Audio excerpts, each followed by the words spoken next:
Hello, my Italian food fanatics. Today we're going to make a classic fish stock. It's going to be made out of a branzino carcass. The branzino I purchased, I fabricated, and we used the fillets to make branzino al cartoccio, which is a branzino cooked in parchment paper. And now I'm going to use the bones to make a stock so that we can make a clam soup or a clam zuppa. Now, it's a classic way of making a fish stock with a white mirepoix. All the aromatics are there. The one thing that could be better is to use more fish bones, believe it or not. However, for our purposes of what the reason why I made it, it served its purpose perfectly. So, if you're interested in making a fish stock, this is the way to do it. And all you would need to do is add more fish bones. But again, like I said, for my purposes of making the clam soup, it was absolutely fine. So, without any further ado, first, please hit the thumbs up button, hit the subscribe button, hit the bell button so you know when I release another video.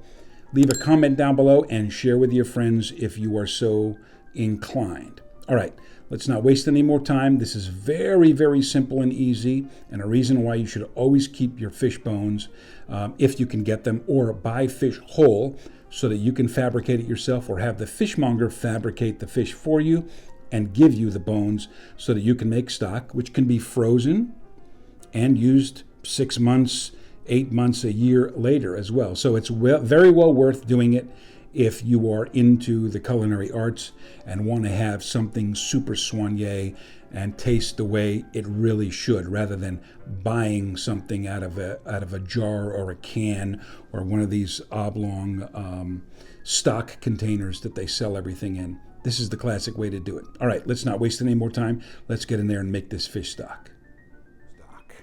I have some branzino bones. Branzino is a Mediterranean sea bass. I've made a different recipe with the fillets. It should be on the channel. Anyway, we're going to use those bones. We're also going to use a white mirepoix. Traditional mirepoix would be onions, carrots, and celery. A white mirepoix, of course, doesn't have any carrots in it. It has onions, as you can see here, and we're using the ends of the onions. We're trying to utilize all of our product here so that we don't waste.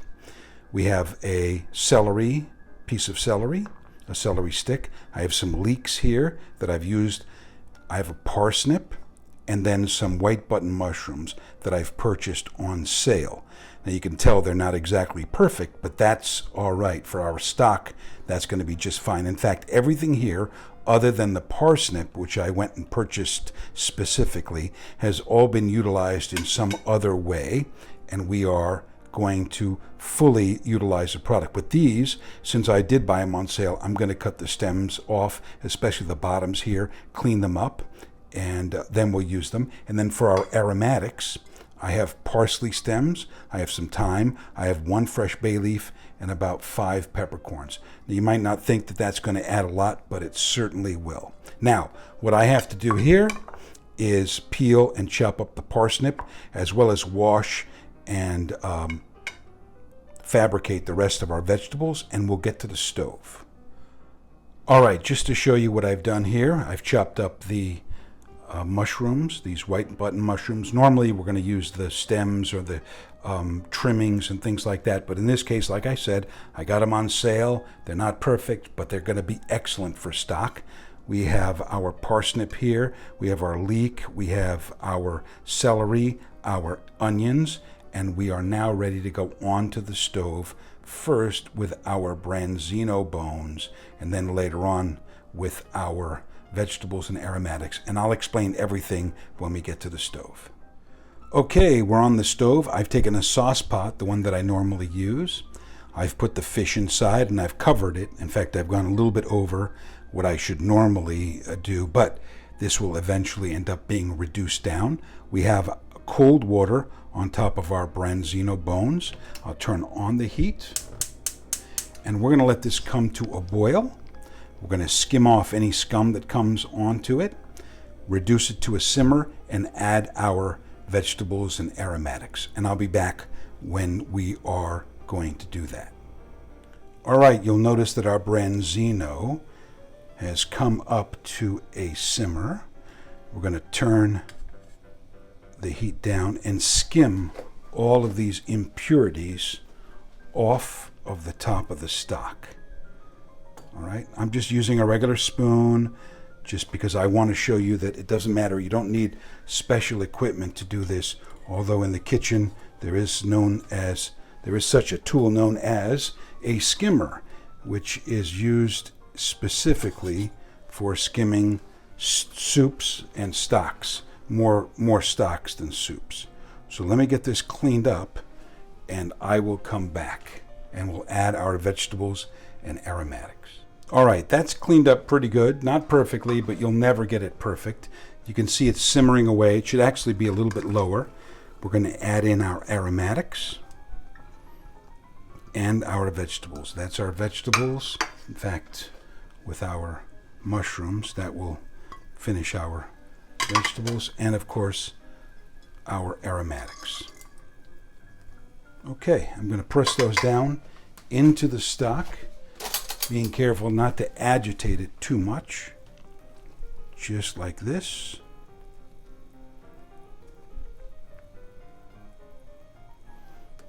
And we are going to give it a little bit more heat, bring it back to a simmer because the vegetables will have cooled down the water. So we're going to bring it back up to temperature and then let it slowly simmer for about 1 hour. And then I'll come back and we'll strain it. Okay, it's been an hour and I've just turned the heat off. Let's give it a taste. That is delicious. It has a lot of the vegetable flavor in it, but more importantly, it has that fish flavor as well. It's very, very light. Now we're going to take our strainer. Let me take this bowl and put it here.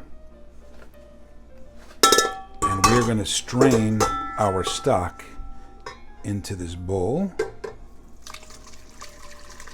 And we want to be very, very gentle with it because we don't want to agitate too much because that will make the stock cloudy.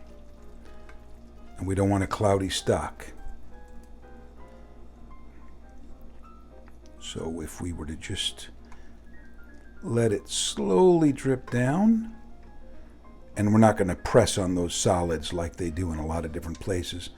And the reason for that is because we want just a clear broth, a clear stock, which is what we have here. Now, what needs to be done, we are going to use this right away, so we don't need to do this. But if you wanted to keep this, you would have to put it in an ice bath and cool it down to below 40 degrees as fast as possible. So there you go. We made our fish stock. Now let's turn around and make our clam soup. All right, my Italian food fanatics, that's the way to make fish stock. It's very simple, very straightforward, but it's also extremely important that if you're not going to use the stock right away, that you put it in an ice bath and cool the stock down as fast as possible.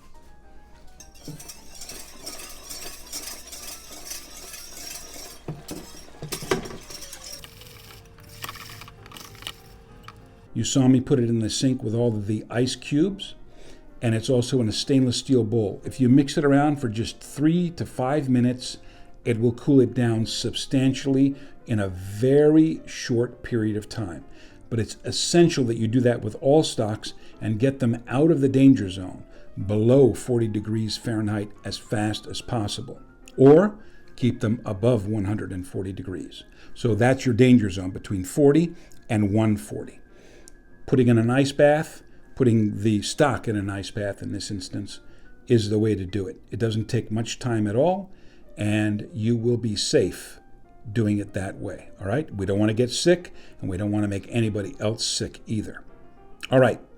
Before I let you go, please hit the thumbs up button, subscribe, hit the bell button so you know when I release another video. Share with your friends. Sharing is caring, after all. and leave a comment down below if you have a moment to do so. If you've gotten this far, I know you have a moment to do so. Wherever you are in the world, I hope you're having a great day. I wish you good health, happiness, and prosperity. Thank you very much for watching my YouTube channel. It's our YouTube channel. It is a symbiotic relationship. If you don't get anything out of it, neither do I. Thank you very much for sharing this journey with me. I'll see you in the next video.